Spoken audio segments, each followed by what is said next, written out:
I'm standing here in what was once the heart of the Babylonian Empire, and it's hard to believe that this dusty landscape.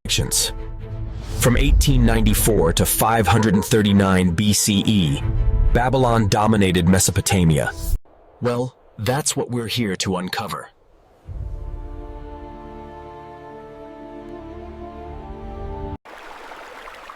The story of Babylon begins here, along the fertile banks of the Euphrates River. This is But Babylon didn't spring up overnight.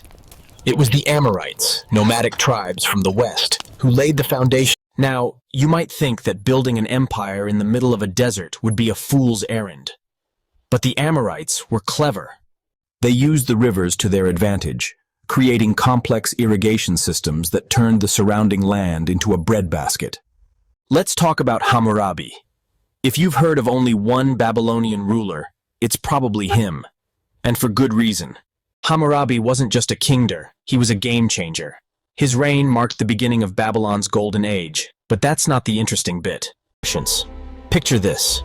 A massive stone stele, over 7 feet tall, covered in cuneiform writing. Hammurabi's code laid out 282 laws covering everything from property rights to family law.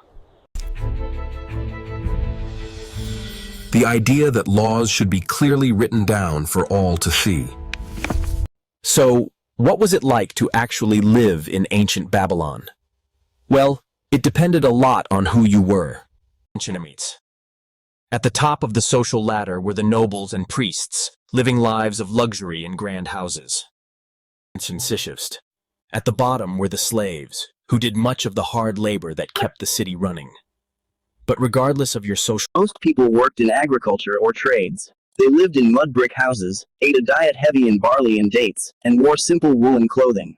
And here's the thing. Despite the passage of thousands of years, some aspects of Babylonian life might feel surprisingly familiar. Now, you can't talk about Babylon without talking about religion. The Babylonians were polytheists, believing in a... At the top of this divine hierarchy was Marduk, the patron god of Babylon. But Marduk wasn't alone. And where did these gods live? Well, according to the Babylonians, they resided in massive temple complexes called ziggurats.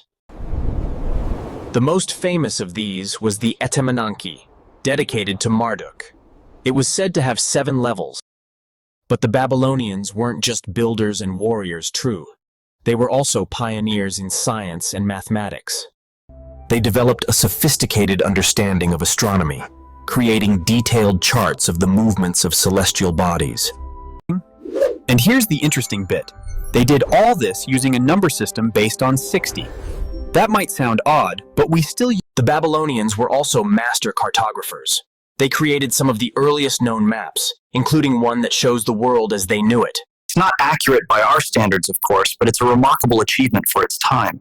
And let's not forget about their writing system, cuneiform. Now, you might think that a civilization focused on law and science wouldn't have much time for art. But you'd be wrong. The Babylonians were master craftsmen, producing stunning works of art that still captivate us today. But it wasn't just architecture.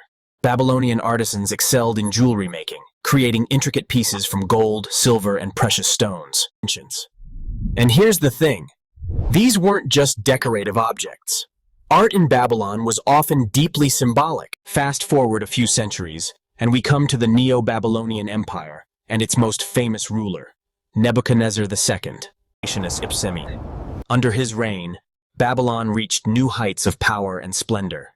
He expanded the empire's borders. One of Nebuchadnezzar's most famous projects was the Hanging Gardens of Babylon. Now, here's the catch. We're not actually sure if they ever existed.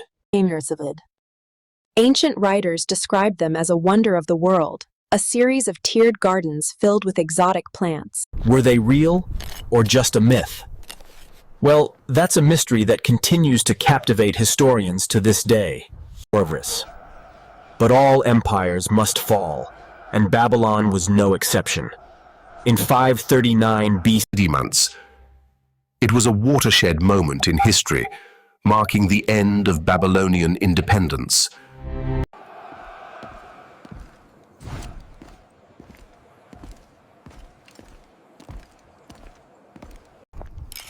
So, what remains of Babylon today? Well, physically, not much.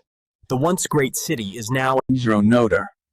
But Babylon's legacy extends far beyond its ruins. Its laws, its sciences, its art.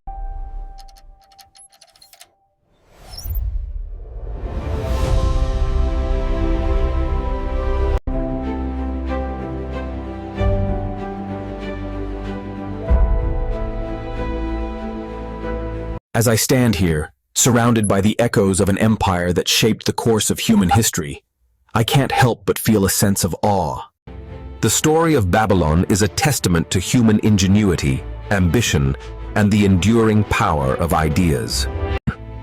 It's a reminder that even the mightiest empires are fleeting, but their impact can last for millennia.